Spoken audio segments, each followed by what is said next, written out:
Welcome back to the Ingraham Angle. I'm Raymond Arroyo. We told you last night how John Fetterman is running away from a debate with my next guest, Dr. Oz, ahead of November's Senate election in Pennsylvania. This after claiming earlier this year that candidates need to debate. Well, now he's blaming his health after a stroke he suffered days before the primary.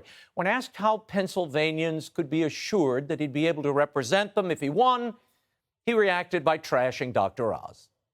They are trying to not focus on the condition of their campaign right now. And when they want to get into a serious conversation and really talk about having a debate, I'd be happy to engage in that. But right now, the fact that they have chosen to have a deeply unserious campaign to just ridicule somebody that is just recovering from a stroke.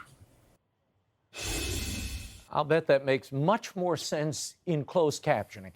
Joining me now is Dr. Mehmet Oz, Pennsylvania's GOP candidate for U.S. Senate. Dr. Oz, your reaction to Fetterman's comments, were you not in serious conversation with the Fetterman campaign about a debate? Of course. His response is tragic. I'm a doctor. I understand completely the challenges of recovering from a stroke. I've offered to help figure out a way for John Fetterman to participate in a debate so people can hear him defend his far-left radical positions. I've also offered the possibility that the real issue is he doesn't want to actually come on the debate stage. He didn't want to do it in his primary. He was sort of forced to, didn't do very well. He's now declined 2 of the 5 debates hosted by major media organizations that I've accepted. By the way, he has not accepted any questions on his campaign stops, which he's only done 3 of, and I've done 180. He also went to the Hamptons for a fundraiser, went on MSNBC, as you just showed, refused to answer a basic yes or no question about a debate.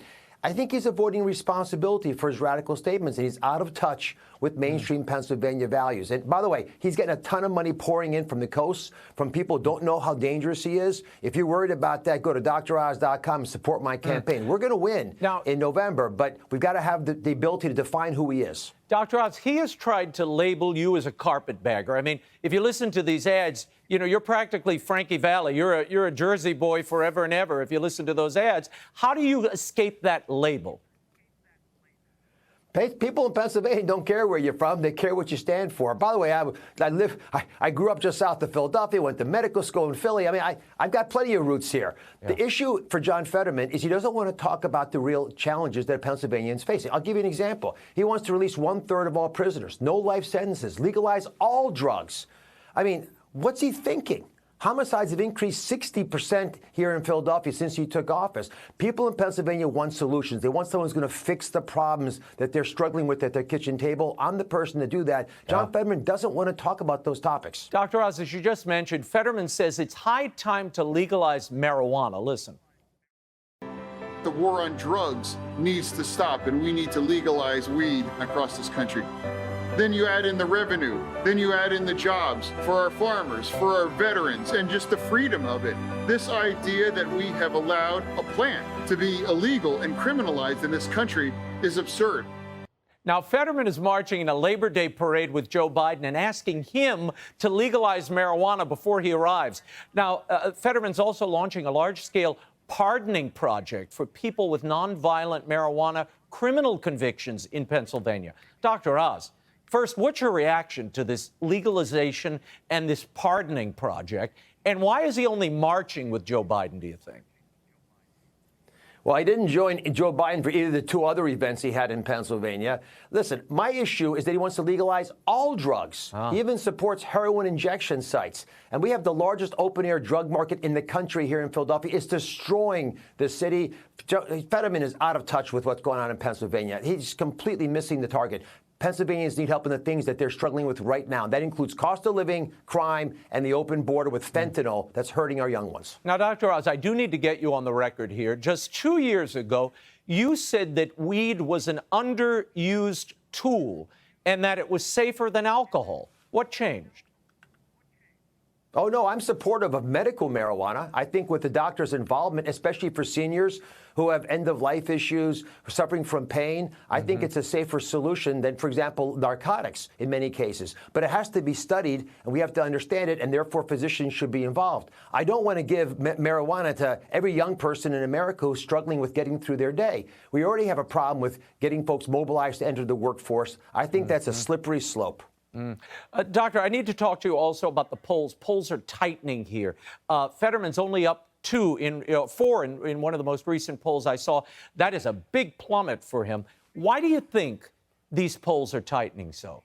Does it have something to do with his condition? And as a medical professional, is the health that Fetterman finds himself in today disqualifying? Raymond, I don't know about his health because he hasn't told the true story, the transparent story that's required around his health. But people in Pennsylvania are getting frustrated that he refuses to engage me in talking about the real challenges we face, the topics that I know everyone is struggling with in their homes as they watch this show right now. And he's being held accountable for that. That's why the polls have closed. Our campaign's pumping well. We've gotten all the right topics. I'm more interested in making the lives of Pennsylvanians better every single day to fix the problems. That's what doctors do. And again, DrOz.com if you want to help me. Dr. Oz, after that report showing how school-age children fell behind because of the COVID lockdowns, the White House is trying to rewrite history about school closures. Watch. We were in a place where, again, schools were not open. It shows you how mismanaged the pandemic was and how the impact of that mismanagement had on on kids' progress and academic well-being. Dr. Oz, this White House and the CDC worked with the teachers' unions to keep schools closed. Your reaction to that?